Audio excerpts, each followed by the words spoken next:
यहाँ अभी शू मस्त गाना गाते हुए भाग रहा था और वो दूसरा मैजिशियन आदमी उसका पीछा करने लगा था। हम देखते हैं कि अभी सामने रोड पर एक मिनी बस उन्हीं की तरफ आ रही थी। वो उसमें कुछ बच्चे बैठे हुए थे, लेकिन जो ड्राइवर था वो सामने देखता है कि कोई उनकी तरफ भागते हुए आ रहा है और उसने अपने हाथ के ऊपर एक बाइक उठा रखी है। ये देखकर वो बहुत ही ज्यादा शॉक हो गया था। अब वो कहता है कि आखिर ये क्या चीज है। साथ ही बाकी सब जब उसे देखते हैं तो वो बहुत ही ज्यादा शॉक हो जाते हैं। शू यहाँ से जंप करते हुए उस मिनी बस के दूसरी तरफ आ गया था। वो उसे जाते हुए देख रहे थे। अब यहाँ दूसरी तरफ हम देखते हैं कि वो आदमी अभी शू का पीछा कर रहा था, लेकिन अब वो थकने लगा था। वो कह रहा था कि मुझे नहीं लगता कि अब इस बात को वो और ज्यादा देर तक सीक्रेट रख पाएगा। इसके बाद वो तुरंत ही अपने उस साथी को फोन लगाता है। असल में उसका नाम लीदियन है। यहाँ पर लीदियन कहता है कि क्या हुआ, तो इस पर ये मैजिशियन आदमी कहता है कि हमें माउंटेन के लिए अभी पहुंचना है। तुम जितना तेज हो सके भाग कर आओ, क्योंकि हम अभी वहाँ पर जा रहे हैं। इस पर लीदियन कहता है कि तुम कैसी बात कर रहे हो, भाग कर क्यों जाना है, तुम अपनी बाइक लेकर आओ ना।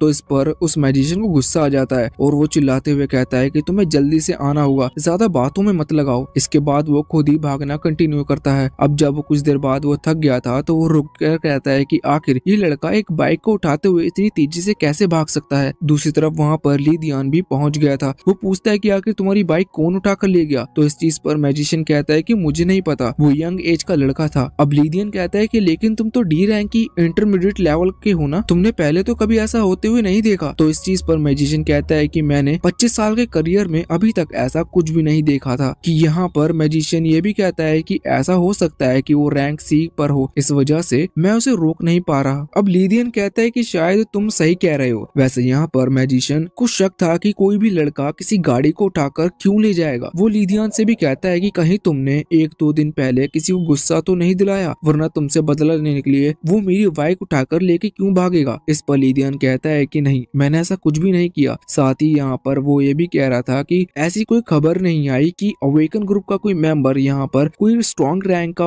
पर्सन यहाँ आने वाला है, तभी तो हमने इस टाइम यहाँ आने का डिसाइड किया। वैसे अब उनके पास कोई और चारा नहीं था, इसलिए उन्हें पैदल ही जाना होगा। लेकिन अब वो जब ये सोचते हैं कि वो माउंटेन इतनी ज्यादा दूर कैसे जाएंगे, तो इस चीज से वो और ज्यादा परेशान हो जाते हैं। इसके बाद यहाँ से सीन चेंज होता है। अगले सीन में हम एक ग्रुप को देखते हैं जो कि अभी हाईवे पर लगे हुए सीसीटीवी कैमरा के थ्रू शू को देख पा रहा था। वैसे उनके पास सिर्फ क्लिप थी, लेकिन शू इतनी तेज भाग रहा था कि उन्हें उस क्लिप में शू का चेहरा नहीं दिखाई दे रहा था। ये ग्रुप किंग्स ग्रुप है, लेकिन अभी हमें बताया नहीं जाता कि ये ग्रुप का क्या काम करता है, क्योंकि देखकर तो लग रहा था कि शायद ये इन्वेस्टिगेशन डिपार्टमेंट से बिलोंग करते हैं, लेकिन इस सीरीज में कुछ भी हो सकता है, इसलिए कंफर्म नहीं किया जा सकता। अभी जब ये शू को देखते हैं तो डिसाइड करते हैं कि इन्हें जल्द से जल्द शू को पता लगाना होगा। अब उस टीम का जो मेन लीडर था वो बाकियों से कहता है कि सिटी में जाओ, क्योंकि ये हाईवे सीधा सिटी की तरफ जाता है। अब अगले सीन में हम देखते हैं कि वहाँ जब ये लोग सिटी की तरफ आते हैं तो वहाँ पर जो ऑलरेडी जो ऑफिसर वहाँ पर था वो बताता है कि यहाँ पर कोई नहीं आया। वो समझ गए थे कि इसका मतलब वो लड़का जो कि बाइक लेकर भाग रहा था वो हाईवे से यहाँ तक नहीं आया, मतलब वो बीच हाईवे में कहीं रुक गया। अब सीन चेंज होता है और हम शू को देखते हैं। वो सच में इस वक्त हाईवे से वहाँ उस माउंटेन के पास पहुँच चुका था। वो यहाँ पर जाकर सबसे पहले तो उस बाइक को फेंकते हुए और इसके बाद आसपास जगह को देखने लगता है और वहाँ पर बहुत सारी मिट्टी डली हुई थी। वो कह रहा था कि ये बिल्कुल नॉर्मल है, यहाँ पर तो कुछ भी खास नहीं दिख रहा। इसके बाद अब वो वहाँ से आगे बढ़ने लगा था। कुछ देर आते ही उसे फिर से कुछ मिट्टी मिलती है। वो वहाँ पर आकर उस पर पाँव मारता है तो उसे पता चलता है कि ये तो नीचे से खोखली है। शू ने तुरंत ही अपने स्टोरेज के अंदर से एक स्पेयर बाहर निकाल लिया था और वो उसका यूज करते हुए तुरंत ही उस मिट्टी पर मारता है, जिस वजह से वो मिट्टी नीचे गिर जाती है और वहाँ पर रास्ता ओपन हो जाता है। अब शू वापस से अपने स्पेयर को रखते हुए वहाँ अंदर जाने लगा था और वो जो गुफा थी वहाँ अंदर तक जा रही थी। जब शू आगे बढ़ रहा था तो गलती से वो एक जगह पर पैर रख देता है, जिस वजह से उसने वहाँ के प्रोटेक्शन बैरियर को एक्टिवेट कर दिया था। इस वजह से वहाँ पर बहुत सारे लकड़ियों के तीर उसकी तरफ आने लगे हैं। वो किसी तरह से उनसे बचता है और वहाँ से भागने लगता है। वैसे अब कुछ देर आने के बाद उसे सामने एक गोल्डन प्लेट दिखाई देती है। वो उसे उठाता है। वो असल में वही मिरर है जिसके लिए वो यहाँ पर आया है, मगर ये ब्रोकन मिरर था। शू उसे उठाकर देखता है और उस पर जब वो अपनी एनर्जी का यूज करता है तो अचानक से वो मिरर के अंदर से बहुत तेज लाइट बाहर निकलने लगती है। ये लाइट इतनी ज्यादा खतरनाक थी कि शू अभी सामने देख भी नहीं पा रहा था। वो तुरंत ही उसे नीचे रख देता है। वो कहता है कि ये कैसी चीज है और ये किस काम आती है। वैसे इसके बाद हम देखते हैं कि अचानक से उसे कुछ पॉइंट मिलते हैं और वो समझ जाता है कि वो दोनों ही वहाँ बाहर आ चुके हैं। वैसे वो सोच रहा था कि वो पैदल भी यहाँ इतनी जल्दी पहुँच गए। इसके बाद अब हम बाहर देखते हैं कि यहाँ अभी वो दोनों जब आए थे तो उन्हें अपनी बाइक दिखती है। वही देखकर शॉक हो जाते हैं। मैजिशियन यहाँ पर ली दियान का इल्जाम लगा रहा था। वो कह रहा था कि जरूर तुमने यही इन्फॉर्मेशन लीक की थी, पर इस पर ली दियान कहता है कि नहीं, मैं ऐसा क्यों करूंगा। अब ली दियान उस मैजिशियन पर इल्जाम लगाता है कि शायद तुमने ही ऐसा किया होगा, पर वो मैजिशियन कहता है मैंने तो ये बात किसी को नहीं बताई। पर अब वो दोनों ही लड़ना बंद कर देते हैं और मैजिशियन कहता है कि हमें उस जगह पर चलना चाहिए। शायद जो भी इस बाइक को लेकर गया था वो ऐसे ही इसे यहाँ पर छोड़ गया, क्योंकि उसके पास चाबी तो थी नहीं। अब वो कंपास के थ्रू वो जगह देखते हैं जहाँ से उस मैजिकल मिरर की एनर्जी का पता लग रहा था। वो उस तरफ बढ़ते हैं और सीधा उसी गुफा के सामने आ जाते हैं जहाँ पर शू गया हुआ है। वहाँ पर मिट्टी नहीं थी, इस वजह से वो समझ गए थे कि जरूर इसके अंदर ऑलरेडी कोई जा चुका है। अब यहाँ पर वो मैजिशियन, वैसे उनका नाम अब हमें पता चला है कि उनका नाम लियांग है। वो यहाँ पर ली दियांग से कहता है कि पहले तुम नीचे जाओगे, लेकिन इस बात पर ली दियान लियांग से कहता है कि नहीं, पहले मैं नीचे क्यों जाऊँ। अगर तुम मेरी बात मानो हमें यहाँ पर आग लगा देनी चाहिए, क्योंकि हमें नहीं पता कि नीचे कितने लोग हैं। लेकिन तभी नीचे से शू चिल्लाता है तुम्हें ऐसा करने की कोई जरूरत नहीं है। वो ये भी कह रहा था कि मैं खुद से बाहर आ जाऊंगा, पर ये सुनकर यहाँ पर लियांग खुश हो जाता है। वो कहता है कि नहीं, तुम्हें ऊपर आने की कोई जरूरत नहीं है, पहले हमें बताओ कि नीचे आखिर है क्या। इस पर शू कहता है कि नीचे कुछ नहीं है, बस यहाँ पर उसे एक मिरर मिला है, बाकी तो सिर्फ पत्थर ही पत्थर है। अब लियांग कहता है कि ठीक है, हम तुम्हें बाहर आने देंगे, लेकिन इसके बदले तुम्हें पहले उस मिरर को ऊपर फेंकना होगा। शू कहता है कि बिल्कुल, मैं अभी फेंक सकता हूँ। अब शू उस मिरर को ऊपर फेंक देता है। वो लोग उस मिरर को देखकर खुश थे। वो उसे उठाते हैं और कहने लगते हैं कि सच में असली भी है कि नहीं। शू कहता है कि तुम उसको टेस्ट करके देख लो कि ये बिल्कुल असली है। अब यहाँ पर वो ये भी कह रहे थे कि ये तो एक टुकड़ा है, तो शू कहता है कि यहाँ पर तो बस यही एक है, वैसे शायद दूसरे माउंटेन पर हमें दूसरा टुकड़ा मिल सकता है। इस पर लियांग को बात सही लग रही थी। वैसे वो कहता है कि पहले हमें इस मिरर को चेक करना होगा, इसके बाद तुम ऊपर आ सकते हो। शू हाँ कर देता है। अब लियांग उस पर अपनी स्पिरिचुअल एनर्जी को डालता है, जिसके बाद अचानक से फिर से वो मिरर एक्टिवेट हो जाता है और उसके अंदर से एक बहुत ही तेज एनर्जी यानी कि लाइट बीम निकलती है। ये लाइट बीम इतनी ज्यादा खतरनाक थी कि इसके बाद लियांग को और दियांग को दोनों ही एक सामने का कुछ दिख नहीं रहा था। इस चीज का फायदा उठाते हुए शू खुद ही वहाँ से बाहर आ जाता है और उस मिरर को उठाकर अपने स्टोरेज में रख लेता है। यहाँ पर लियांग थोड़ा ज्यादा ही गुस्सा हो गया था। वो तुरंत ही अपने फायर मैजिक से शू पर हमला करता है। वैसे शू उससे अटैक से बच गया था, मगर हम देखते हैं कि अभी लियांग को कुछ दिख नहीं रहा था। इस वजह से गलती से उसने ये अटैक ली दियान के ऊपर कर दिया था। शू देखकर शॉक था। इसके बाद अब वो वहाँ से निकल जाता है। हम देखते हैं कि अभी फिर से ली दियान लियांग के ऊपर हमला कर रहा था, लेकिन जब उनकी आंखें खुलती हैं तो वो देखते हैं कि शू वहाँ से निकल चुका है और शू इस वक्त उस बाइक को फिर से उठाकर भाग रहा था। शू के पास चाबी नहीं है, वरना वो उसे चलाकर भी ले जा सकता था। ये देखकर ये दोनों ही और ज्यादा शॉक हो जाते हैं। ये तुरंत ही शू का पीछा करने वाले थे, लेकिन शू की स्पीड देखकर ये डिमोटिवेट होते हुए चलाना शुरू कर देते हैं। कुछ देर बाद हम देखते हैं कि जब ये हाईवे से चलते हुए जा रहे थे तभी एक गाड़ी उनकी तरफ बढ़ती है। लीदियन यहाँ पर अपने कंपास में देखता है तो उसे उसी तरफ का एक एरो दिख रहा था। इसे पता चल जाता है कि इस गाड़ी के अंदर जो भी है उसके पास हाई स्पिरिचुअल एनर्जी है। इसका साफ मतलब यही था कि शायद वो अवेकनिंग ग्रुप वाले हैं। वो डर जाता है और कहता है कि हमें यहाँ से भागना चाहिए, पर लियांग उसे रोकता है और कहता है कि हम क्यों भाग रहे हैं, हमने तो अभी कुछ नहीं किया। अब वो दोनों धीरे धीरे चलने लगे थे। गाड़ी आकर रुकती है। उसमें से जो आदमी बैठा हुआ था वो उनसे पूछता है कि क्या उन्होंने यहाँ किसी लड़के को भागते हुए देखा है जो कि अपने कंधे पर गाड़ी उठाते हुए भाग रहा था। इस पर लियांग हंसते हुए कहता है कि नहीं, हमने ऐसा किसी को नहीं देखा और वैसे भी ये चीज तो पॉसिबल ही नहीं है कि कोई गाड़ी उठाकर कैसे भाग सकता है। वैसे इसके बाद वो आदमी थैंक्स कहकर वहाँ से आगे बढ़ जाता है। वो डिसाइड करते हैं कि अभी इन्हें इस पूरे हाईवे को चेक करना होगा, तभी वो शायद उस लड़के को ढूंढ पाए। वैसे अब जब वो आगे बढ़ रहे थे तभी उन्हें एक चीज नोटिस होती है। अब वो रुकते हैं और पीछे देखकर पूछने लगते हैं कि अब तुम लोग यहाँ हाईवे पर क्या कर रहे हो और आखिर इस लड़के ने एक बाइक राइडर जैसे कपड़े क्यों पहन रखे हैं। ये चीज सुनकर ली दियान थोड़ा सा घबरा गया था, पर वो शांत होते हुए कहता है कि नहीं, ऐसा कुछ भी नहीं है। वो इसका कारण लियांग से पूछने के लिए जैसे ही दूसरी तरफ देखता है तो लियांग वहाँ पर नहीं था।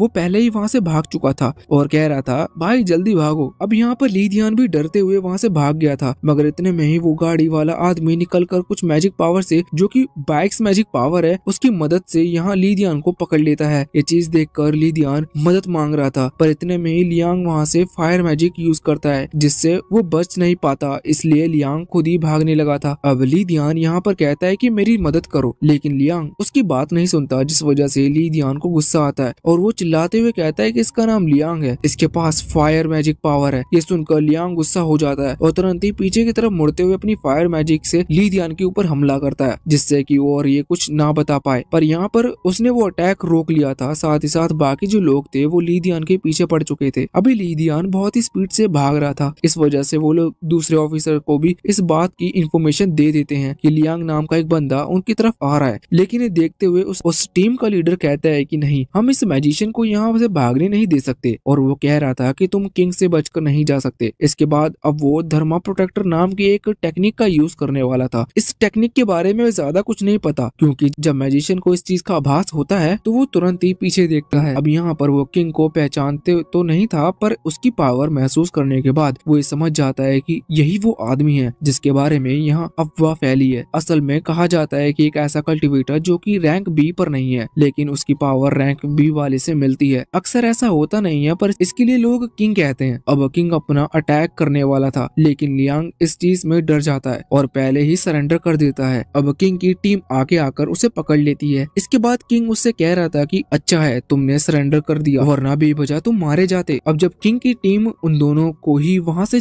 ले जा रही थी तो किंग उन्हें रोकता है और कहता है कि मुझे कुछ सवाल पूछने हैं। यहाँ पर किंग पूछता है कि बाकी सब मुझे ठीक लगता है, लेकिन मुझे एक चीज समझ नहीं आई कि आखिर तुम दोनों एक मोटर बाइक को अपने सर के ऊपर लेकर क्यों भाग रहे थे। ये सुनते हुए लियांग और दियांग को दोनों को ही बहुत ज्यादा गुस्सा आता है। लियांग यहाँ पर चिल्लाकर कह रहा था कि तुम पागल हो गए हो, मैं एक बाइक को अपने सर पर रखकर कैसे भागूंगा। असल वो मेरी बाइक थी, ना जाने कौन बेवकूफ लड़का उसे सर के ऊपर रखकर भाग रहा था और हमें उसके पीछा कर रहे थे। इसके बाद अब ली दियान वहाँ उस डायरेक्शन के बारे में भी बताने लगता है जहाँ शू गया था। वैसे अभी किंग उनकी बातों पर ज्यादा ध्यान नहीं दे रहा था। इस वजह से ली दियान पूछता है कि तुम्हें मेरी बात पर भरोसा है कि नहीं। इस पर किंग कहता है कि हाँ, मैं जानता हूँ कि तुम क्या कहना चाहते हो, तुमने मुझे बेवकूफ समझ रखा है। वैसे अब वो तुरंत ही फोन लगाते हुए अपनी टीम से कहता है कि अभी तक हमें वो लड़का नहीं मिला जो कि उस बाइक को अपने सर पर लेकर भाग रहा था। उसकी तलाश जारी रखो, जरूर वो इन दोनों का ही साथी होगा। अब हम देखते हैं कि किंग को एक और फोन आता है जो कि अभी दूसरी टीम की तरफ से था, जो उस माउंटेन पर उस गुफा के अंदर जाकर चेक कर रही थी। उन्हें वहाँ पर कोई चीज नहीं मिलती। इस वजह से किंग इन दोनों से कहते हैं कि तुम्हें वहाँ पर जो कुछ भी मिला था वो हमें दे दो। उन्हें जो वहाँ से चीज मिली थी वो वही लड़का लेकर भाग गया जो कि बाइक उठाकर भाग रहा है। किंग इस पर गुस्सा करता है, लेकिन फिर वो पूछता है कि आखिर उस गुफा में कौन सी चीज थी। इस चीज पर लीदियन कहने लगता है कि वहाँ पर प्रिंसेस का ब्रोकन मिरर था। अब किंग पूछने लगता है कि आखिर वो मिरर करता क्या है। इस चीज पर लीदियन बताता है कि असल में वो मिरर एक खास सर्चिंग लाइट छोड़ता है। अगर हम उसे अपनी स्पिरिचुअल एनर्जी के साथ कनेक्ट करें तो उससे एक बहुत ही तेज लाइट निकल आकर आती है, जिसे सर्च लाइट कहा जाता है। इससे ज्यादा उन्हें भी कोई जानकारी नहीं थी। वैसे इसके बाद किंग ये भी पूछता है कि आखिर वो लड़का दिखता कैसे है जो कि इस बाइक को लेकर भाग रहा था। इस पर लियांग तो कुछ भी नहीं कह रहा था, लेकिन लीदियन कहता है कि उसने हमारे चेहरे पर यही लाइट डाल दी थी, जिस वजह से हम उसका चेहरा नहीं देख पाए। इस वजह से किंग को गुस्सा आता है और यहाँ पर शू को उसके पॉइंट मिलते हैं। शू अभी हंसते हुए भाग रहा था और यहाँ पर कह रहा था कि वो दोनों कितना ज्यादा बेवकूफ हैं, उन्होंने मेरी बात पर इतनी आसानी से भरोसा कर लिया। इसके बाद शू उस बाइक को वहाँ से फेंकते हुए लू शियाओ के पास आ जाता है, जो कि अभी टेंट के बाहर शू का इंतजार कर रही थी। वो शू को देखकर थोड़ा सा गुस्सा करती है। वैसे भी उसको नींद आ रही थी, इस वजह से वो कह रहे थे कि तुम आखिर गए कहाँ थे। शू बताता है कि वो दो बुरे लोगों से लड़ रहा था। तो लू शियाओ पूछते है कि इसका मतलब जरूर तुमने अपने साथ कोई रेयर चीज लाए होंगे। शू कहता है कि हाँ बिल्कुल, मुझे एक चीज मिली तो है। लू शियाओ पूछती है कि वो क्या है। तो इस चीज पर वो शू बताता है कि वो वही प्रिंसेस का मिरर है जिसकी कहानी हमने बस के अंदर सुनी थी। अब लू शियाओ कहने लगती है कि क्या वो मिरर तुम मेरे लिए लेकर आए हो। इस पर लू शियाओ कहता है कि नहीं। लू शियाओ बहुत ही गुस्सा होकर टेंट के अंदर चली जाती है। अब उसके जाते ही शू को कोई आवाज सुनाई देती है। वो देखता है कि ये बहुत सारी गाड़ियां हैं। उसे पता चलता है कि गाड़ियां ड्रैगनेट की हैं। ड्रैगनेट से आप मतलब अवेकन लोगों का ग्रुप समझ सकते हो। इस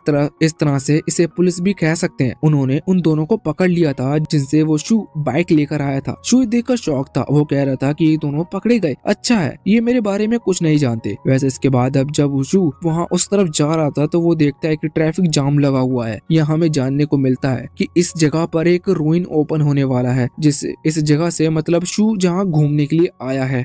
वहीं कहीं आसपास में एक रूइन ओपन होने वाला है, जैसा कि सीजन 1 में हुआ था। इस बात से शू शॉक था और उसे ये भी जानकारी मिल गई थी कि यहाँ पर और कोई भी अवेकिंग वाला बंदा मौजूद है। वो सोच रहा था कि क्या मैं भी इस चीज के बारे में बात बता दूं कि मैं भी यहाँ पर हूँ, पर वो सोच रहा था कि मैं क्या कहूँगा। तभी वो जब आगे बढ़ता है तो उसे आवाज आती है। ये आवाज जियांग की थी, जो कि उसकी क्लासमेट है। वो यहाँ पर कहता है कि तुम यहाँ क्या कर रहे हो। शू बताता है कि वो बस घूमने के लिए आया था। जियांग बताता है कि अभी यहाँ पर एक रूइन ओपन होने वाला है और अवेकिंग ग्रुप ने डिसाइड किया है कि जो बच्चे पिछली बार रूइंस के अंदर नहीं गए थे और वहाँ से सेफली आए थे, उन्हें फिर से रूइन में जाने का मौका मिलेगा। ये सुनकर शू थोड़ा शॉक था। अब अगले सीन में हम देखते हैं कि शू लू शियाओ के साथ उसी जगह की तरफ पैदल जा रहा था। तभी वही बस जिसके अंदर बैठकर ये सभी लोग आए थे, उसकी बाकी के जो पैसेंजर थे वो शिकायत कर रहे थे। असल में वो बस एक ट्रैवल एजेंट की है जो कि इन्हें यहाँ पर घुमाने के लिए लेकर आया था, लेकिन अब रूइन के चलते सभी को वापस लौट कर जाना होगा। इस वजह से वो अपने पैसे वापस मांग रहे थे, पर वो एजेंट कह रहा था कि हमारी एजेंसी ऐसी नहीं कर सकती, हमें पहले से इस बारे में कोई पता नहीं था और ऐसा कोई रूल भी नहीं है कि हमें पैसे लौटाने हो। तभी शू वहाँ से निकलने लगता है तो वो एजेंट शू से पूछता है कि आप कहाँ जा रहे हो। शू बताता है कि यहाँ पर एक रूइन ओपन होने वाला है और उसे भी वहीं जाना है। ये सुनकर वो दूसरे लड़के जो कि शू को वहाँ ट्रेन के अंदर मिले थे, वो सभी बहुत ही ज्यादा शॉक हो गए थे। अब हम देखते हैं कि वो दोनों वहाँ से आगे बढ़ते और जियांग से जाकर मिलते। पहले उन्हें अपनी आईडी प्रूफ दिखाने थे। शू का आईडी प्रूफ चल जाता है क्योंकि वो इलाइट क्लास का स्टूडेंट है, लेकिन अभी लू शियाओ के पास आईडी प्रूफ नहीं था, इस वजह से उसे आगे नहीं जाने दिया जा रहा था। पर तभी जियांग आगे आकर एक स्पेशल आईडी प्रूफ दिखाता है, जिसके बाद लू शियाओ को भी आगे जाने की परमिशन दे दी जाती है। वो एक गाड़ी में बैठकर उस जगह पर जाते हैं। यहाँ हम देखते हैं कि पहले से ही बहुत सारे सोल्जर्स तैयार थे, क्योंकि इस बात की जानकारी उन्हें अभी अभी लगी है। इस वजह से उन्होंने जितनी हो सकी उतनी फोर्स यहाँ तक भेज दी है। अब शू अब आगे बढ़ रहा था, तभी उसे एक डीप एनर्जी महसूस होती है। वो कहता है कि एक एनर्जी तो तियान लुओ की है। अब टेंट एरिया में आकर हम देखते हैं कि एक इंस्ट्रक्टर सभी को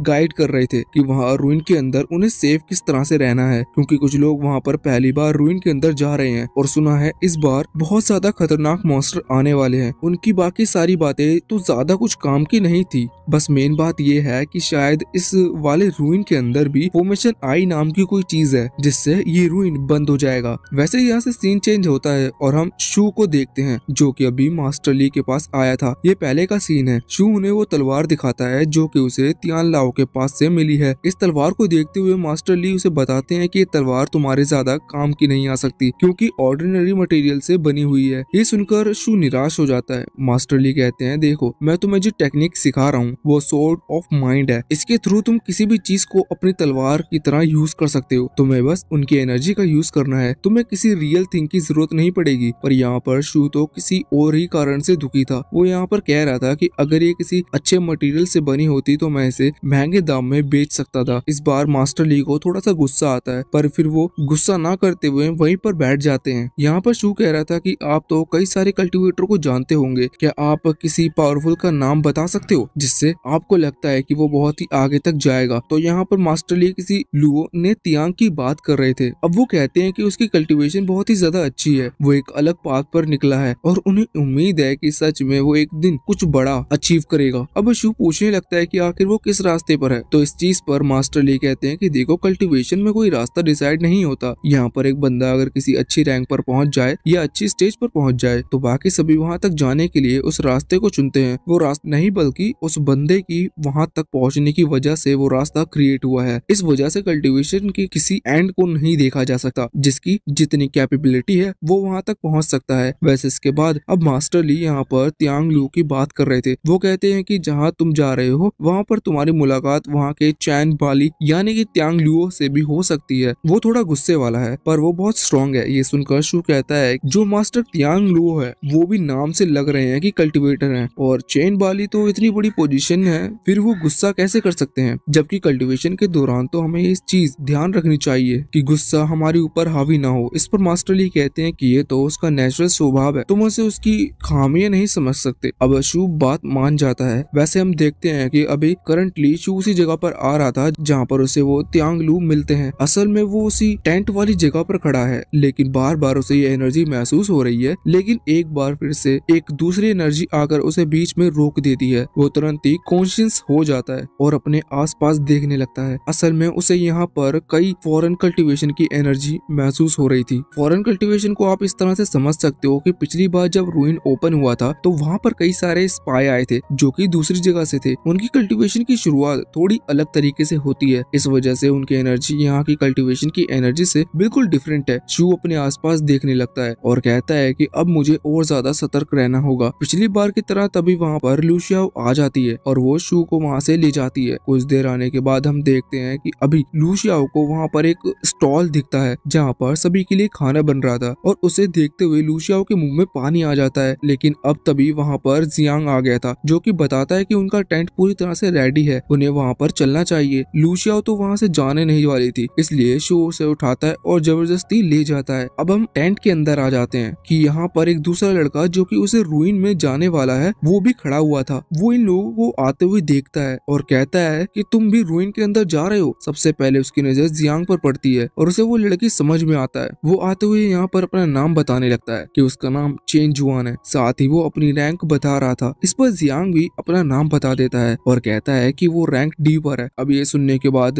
लिन जुआन और ज्यादा खुश था, लेकिन इतने में ही जियांग कहता है कि वो भी एक लड़का है। ये सुनकर चेन जुआन शॉक हो जाता है। अब जियांग वहाँ से आगे बढ़ रहा था, लेकिन अभी भी चेन जुआन को यकीन नहीं हो रहा था। वो शू से कंफर्म करता है। शू हाँ करता है। वैसे अभी शू की नजर चेन जुआन के हाथ में उस गोल्डन वॉच के ऊपर थी। शू उससे पूछने लगता है कि आखिर तुम्हारी फैमिली में कितने मेंबर्स हैं और आखिर वो लोग कहाँ पर हैं। शू बस उन्हें देखना चाहता था, जिससे कि पिछली बार की तरह इस बार भी वो रूइन के अंदर उन्हें वेपन्स बेच सके ज्यादा प्रॉफिट कमाने के लिए। अब तभी वो लूशियाओ की तरफ देखते जो कि उससे बहुत गुस्सा हो रहे थे। इस वजह से शू आगे बढ़ने का डिसाइड करता है। आगे बढ़ते हुए वो जियांग के पास जा रहा था, तभी हमारी नजर एक दूसरे आदमी पर पड़ती है जिसका नाम शेन है। वो यहाँ पर शू को देखते हुए उससे पूछने लगता है कि तुमने अभी कहा कि तुम रैंक ई पर हो, क्या तुम पहले भी किसी रूइन के अंदर गए हो? इस पर शू कहता है कि हाँ, मैं पहले भी एक रूइन के अंदर जा चुका हूँ। वैसे इतने में ही वहाँ पर चेन जुआन को गुस्सा आ गया था। वो आगे आते हुए शेन पर गुस्सा करते हुए कहता है कि इसका मतलब तुम बोल सकते हो? मैं इतनी देर से यहाँ पर खड़ा हुआ हूँ, तुम मुझसे नहीं बोल रहे थे, मुझे लगा कि तुम गूंगे हो। पर अब उसे साइड कर दिया जाता है। यहाँ पर शेन शू से कहता है कि अगर तुम सच में किसी दूसरे रूम के अंदर गए हो फिर तुम्हारी रैंक ई पर क्यों है? अब शू बताता है कि वो रैंक ई पर तो है, लेकिन उसने अपनी अवेकनिंग भी कंप्लीट कर ली है। इस पर शेन थोड़ा सा हैरान था और कहता है कि अच्छा, इस वजह से तुम्हें रूइन के अंदर जाना है। वैसे अब तभी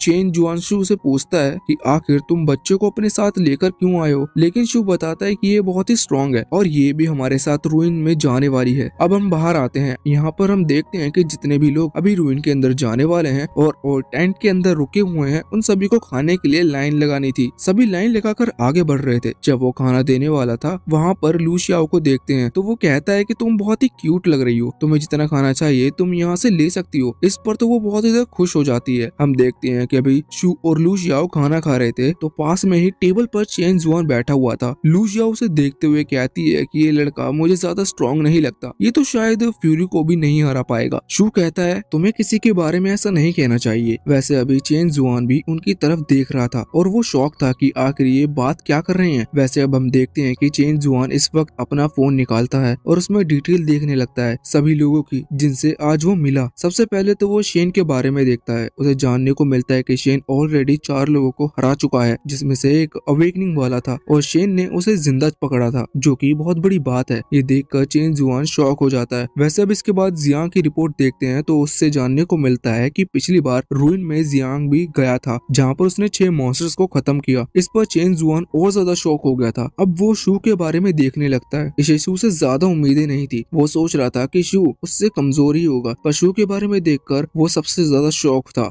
वैसे तो वहाँ पर जितने भी इंफॉर्मेशन लिखी है वो कम ही है, मगर उसमें लिखा हुआ था कि शू पिछली बार रूइन में गया था, जहाँ उसने 17 मॉन्स्टर्स यानी कि उन स्केलेटन टाइप के बीस्ट को खत्म किया था। साथ ही साथ शू वहाँ पर मिलिट्री की मदद की थी वेपन्स के लिए, जो कि वेपन्स उसने लोगों को बांट दिए थे। वैसे तो असल में शू ने उन्हें बचाया था और यहाँ पर और भी कई चीजें लिखी थी कि सबसे ज्यादा किल वहाँ पर शू ने ही किए थे। ये सारी बात सुनकर चेन जुआन और ज्यादा शॉक हो गया था। वो बाद में सोच रहा था कि यहाँ पर सबसे ताकतवर तो शू ही है, मैं तो सबसे कमजोर समझ रहा था। वो कहता है कि अब समझ गया कि जियांग फैमिली का लड़का आके शू का दोस्त कैसे है। वैसे अब कुछ देर बाद वहाँ पर और भी कई सारे टेंट आ गए थे और कई सारी गाड़ियां आ गई थी। इसमें और भी बहुत सारे स्टूडेंट आए थे, या फिर कह लो कि और भी ऐसे लोग आए थे जो कि रूइन के अंदर जाने वाले हैं। शू उन सभी को ध्यान से देख रहा था। इस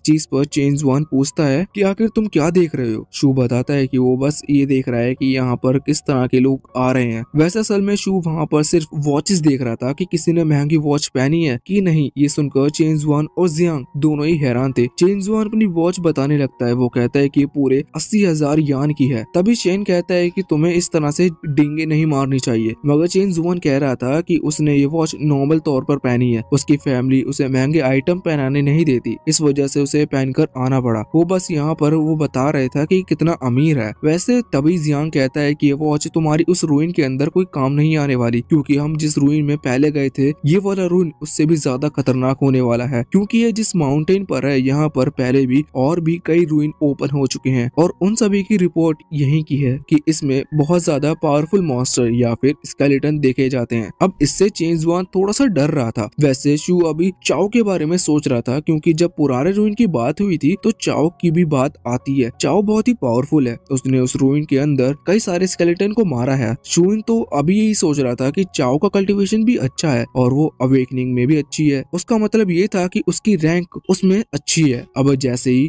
वो उसके बारे में सोच रहे थे तभी वहाँ पर चाओ आ जाती है। उसे देखकर सभी लोग शॉक थे, क्योंकि उसके अंदर से बहुत ज्यादा स्ट्रॉन्ग ऑरा निकल रहा था। अभी यहाँ पर चेंज जुआन और शेन दोनों एक एक करके उससे बात करने की कोशिश करते हैं, पर वो किसी से बात नहीं करती और वहाँ से चली जाती है, जिस वजह से उनकी बहुत ही ज्यादा बेइज्जती हो गई थी। अब यहाँ से जाते हुए शू चेंज जुआन से कह रहा था कि मुझे लगता है कि तुम्हें हम सबके बारे में बहुत अच्छी इन्फॉर्मेशन है, पर चेंज जुआन इस पर कहता है कि नहीं, मुझे ज्यादा कुछ नहीं पता, बस मुझे यहाँ की खबर मिली है कि यहाँ पर फॉरेन लोग भी आए हैं। ये सुनकर शू का डाउट बहुत ही पक्का हो जाता है और वो समझ जाता है कि सच में इस बार भी कुछ स्पाई यहाँ उन्हें मिल सकते हैं। अब जब वो टेंट के पास आ गए थे तब सब अंदर चले जाते हैं। जियांग शू को बता रहा था कि क्या इस बार भी तुम वहाँ रूइन के अंदर चीजें सेल करने वाले हो, तो इस पर शू कहता है कि बिल्कुल, अगर मुझे मौका मिला तो मैं ऐसा जरूर करूंगा। ये सुनकर जियांग शॉक था। वो कहता है कि अगर तुम्हें दो चीज में से एक चीज को चूज करना हो तो तुम किसे करोगे। यहाँ पर वो दो ऑप्शन थे, पहली अपनी कंट्री को बचाना और दूसरी खुद की फैमिली को अमीर बनाना। तो शू कहता है वो सही टाइम आने पर मैं डिसाइड करूंगा, इस बारे में अभी कुछ नहीं बता सकता। जियांग कहता है ठीक है, मैं तुम पर भरोसा करता हूँ। वैसे वो शू को डिटेल भी बता रहा था कि ये रूइंस कितना खतरनाक हो सकता है। शू देखता है कि उसे पता लगा था कि लगभग इस बार का ये रूइन पिछले बार से दुगना ज्यादा खतरनाक होगा। तभी वहाँ पर लू शियाओ भी आ जाती है। लू शियाओ शू से कहीं घूमने जाने को कह रही थी, जिस पर शू साफ मना कर देता है। लू शियाओ बस इसलिए हाँ कर रही थी क्योंकि उसे फोटो लेनी है और ये जगह बहुत ही अच्छी है। अब शू मना कर देता है और इस वजह से वो गुस्सा हो जाती है, मगर उसे गुस्सा देखकर शू को फिर हाँ करनी पड़ती है। जिसके बाद वो वहाँ से उसी लेक की तरफ जाते हैं जहाँ पर कुछ समय पहले हमने तियान लुओ को देखा था। अब यहाँ पर आने के बाद वो लोग आगे बढ़कर घूम रहे थे और लू शियाओ वहाँ उस लेक में पानी के साथ खेल रही थी। तभी अचानक से उन्हें वो ओल्ड मैन यानी कि तियान लुओ दिखते हैं। शू उन्हें देखकर कहता है कि हमें यहाँ से चलना चाहिए। अब जब वो जा रहे थे तभी तियान लुओ कहते हैं कि मैंने तुम्हें जाने की परमिशन नहीं दी, जिस पर शू रुक जाता है और पीछे को आकर कहता है कि आकर तियान लुओ मुझसे क्या बात करना चाहते हैं। अब मास्टर तियान लुओ कहते हैं कि मुझे ली ने तुम्हारे बारे में बताया, तुम एक अच्छे स्टूडेंट हो और लगता है कि तुम इस वाले रूइन के अंदर जाने वाले हो, जिस पर शू हाँ करता है। मगर तियान लुओ कहते हैं कि तुम्हें पता भी है कि इस बार का रूइन कितना ज्यादा खतरनाक होने वाला है। शू कहता है कि हाँ मैं जानता हूँ और फिर वो हंसने लगता है। तियान लुओ कहने लगते हैं कि हंसने की आदत लगता है तुम्हें ली ने लगा दी है, तुम्हें इस तरह से हमेशा हंसना नहीं चाहिए। और इतना कहते हुए तियान लुओ अपनी एनर्जी को रिलीज करते हैं, जिस वजह से वो जो लेक का पानी था वो वहाँ से बहुत तेजी से दूर फेंक गया था। साथ ही आसमान में जो बर्ड उड़ रही थी वो भी आसमान से नीचे गिरने लगती है। शू जानता था कि मास्टर तियान लुओ को गुस्सा बहुत ही ज्यादा आता है, पर उसे उनकी इतनी पावर की उम्मीद नहीं थी। वो सोच रहा था कि सच में तियान लुओ उससे बहुत ही ज्यादा पावरफुल है। अब तियान लुओ यहाँ पीछे आते हैं और शू से कहते हैं कि ली ने तुम्हें कुछ और नहीं सिखाया। तो इस पर शू कहता है कि हाँ, उन्होंने मुझे बस यही सब सिखाया है। और वो तियान लुओ से कहने लगते हैं कि क्या आप मुझे कुछ सिखा सकते हो। इस पर मास्टर तियान लुओ कहने लगते हैं कि मैंने सुना है कि तुमने पिछले वाले रूइन के अंदर क्या किया था, मुझे वो चीज बिल्कुल पसंद नहीं आई, इस वजह से मैं तुम्हें नहीं सिखाने वाला। पर ये छोटी बच्ची जो तुम्हारे साथ है, अगर ये चाहे तो मैं इसे सिखा सकता हूँ। पर इतने में ही लू शियाओ मना कर देती है, जिस वजह से तियान लुओ को थोड़ा गुस्सा आता है और शू को नेगेटिव पॉइंट्स मिलते हैं। हैं। शू सोच रहा था कि ये सच में मास्टर तियान लुओ लू शियाओ को अपना स्टूडेंट बनाने के लिए सोच रहे थे। वैसे अब शू वहाँ से जाने वाला था, इससे पहले ही तियान लुओ कहते हैं कि रूइन में ख्याल रखना, क्योंकि ये वाला रूइन बहुत ही खतरनाक होने वाला है। शू उन्हें थैंक यू कहता है और वहाँ से जाने लगता है। हम देखते हैं कि अब जब वो जा रहे थे तभी अचानक से लू शियाओ पानी में पैर रखती है और इतने में ही तियान लुओ फिर से उन्हें रोकते हुए कहता है कि अच्छा, तो इस छोटी बच्ची ने अवेकनिंग कर ली है, आखिर इसकी पावर किस तरह की है। ये सुनकर शू और लू शियाओ दोनों ही बहुत ज्यादा शॉक हो जाते हैं, क्योंकि उन्होंने ये बात अभी तक किसी को नहीं बताई थी। साथ ही इसके बाद अब वो शू से कहते हैं कि आखिर तुम ये बात ड्रैगन नाइट यानी कि उस अवेक ग्रुप वालों से कब तक छुपा के रखोगे। शू कहता है कि हाँ, मुझे छुपाना नहीं चाहिए, पर अब ये छोटी है। इसके बाद मास्टर तियान लुओ पूछते हैं कि आखिर इसकी रैंक क्या है, तो शू बताता है कि इसका पोटेंशियल अभी सिर्फ रैंक डी का है। ये सुनकर तियान लुओ बहुत ही ज्यादा शॉक हो जाते हैं, क्योंकि अभी तक किसी का भी इतना कम एज में अवेकन होना पॉसिबल ही नहीं था। साथ ही साथ अगर कोई अवेकनिंग कर भी लेता है तो उसे ई रैंक से स्टार्ट करना पड़ता है, लेकिन उसका अभी पोटेंशियल रैंक डी का है। इस पर वो शॉक होते हुए पहले तो तियान लुओ कहते हैं कि इसका मतलब इसके थोड़ा और पावरफुल बनाने के बाद तुम्हें कोई नहीं हरा पाएगा, और फिर वो कहने लगते हैं कि छोटी बच्ची, क्या तुम अभी मेरे स्टूडेंट बनना चाहोगी। इस पर लू शियाओ तुरंत ही मना कर देती है, जिस पर तियान लुओ फिर से गुस्सा आता है। वो कहते हैं कि ठीक है, ये तुम्हारी मर्जी, अगर मैं तुम्हें एक स्पिरिचुअल वेपन्स दूंगा जो कि बहुत ही ज्यादा रेयर होगा। मगर लू शियाओ फिर से मना कर देती है और कहती है मैंने सुना है कि आप बहुत ही गुस्से वाले हो। ये सुनकर तियान लुओ को गुस्सा आ जाता है और वो एक बार फिर से अपनी एनर्जी को रिलीज करते हैं और आसमान में से कई सारी बर्ड्स नीचे आकर गिरती हैं। वैसे शू तो अब ये देखकर हैरान था कि सच में मास्टर तियान लुओ लू शियाओ को अपना स्टूडेंट बनाना चाहते हैं। अब इतने में ही उनके पीछे से बहुत सारे व्हाइट क्लाउड उनकी तरफ आने लगते हैं। इसका साफ मतलब यही था कि अब रूइन ओपन होने वाला है। मास्टर तियान लुओ अभी रूइन के अंदर जाएंगे, इस वजह से वो तुरंत ही चिल्लाते हुए सभी को वार्न कर देते हैं कि अब रूइन ओपन होने वाला है, सभी लोग एक साथ ही जाओ। असल में पिछली बार तो वो गड़बड़ हो गई थी, क्योंकि बच्चों को वहाँ रूइन के अंदर ले जाना नहीं था, लेकिन रूइन एकदम से ओपन हुआ था। इस बार वो पूरी तरह से तैयार थे, सभी को पहले से एक साथ रहना है। अब धीरे धीरे करके सभी लोग गैदर होने लगते हैं। हम देखते हैं कि शू और बाकी वो पूरा ग्रुप वहाँ पर जा रहा था। उस दौरान शू चेन जुआन से पूछता है कि आखिर उसकी एबिलिटी क्या है, जिस पर चेन जुआन शर्माते हुए कह रहा था कि मेरी एबिलिटी ऐसी है कि मैं अगर एक बार पेट भरकर खाना खा लूं तो फिर मुझे 15 दिन तक भूख नहीं लगती। ये बहुत ही वियर्ड एबिलिटी थी, पर शू उसकी तारीफ करता है, क्योंकि शू को तो वो गोल्डन वॉच चाहिए। तभी वहाँ पर तियान लू आ जाते हैं। वो चेन जुआन से कहते हैं कि अगर तुमने फिर से मुझे शर्मिंदा किया तो अच्छा नहीं होगा। चेन जुआन इस पर थोड़ा सा उदास हो जाता है, मगर शू सोच रहा था कि क्या तियान लू और चेन जुआन एक दूसरे को जानते हैं। वैसे वो सभी वहाँ व्हाइट क्लाउड की तरफ बढ़ रहे थे, क्योंकि उसी के अंदर जाने के बाद उनकी एंट्री होगी रूइन के अंदर। यहाँ पर शू ली शियाओ से पूछता है कि देखो, हम वहाँ अंदर जाने वाले हैं, अगर हम किसी तरह से अलग हो जाएं तो ध्यान रखना कि मैं तुम्हें हमेशा उस रूइन के बीच में मिलूंगा, मिडिल साइड, क्योंकि वहाँ पर फॉर्मेशन आई होता है। लू शियाओ बात समझ जाती है और कहती है कि ठीक है, अगर हम अलग होते हैं तो मैं भी अपना पूरा ख्याल रखूंगी। इसके बाद सभी के चेहरे पर स्माइल थी और वो रूइन के अंदर जाने वाले थे, और इसी के साथ ये पार्ट यहीं पर एंड होता है।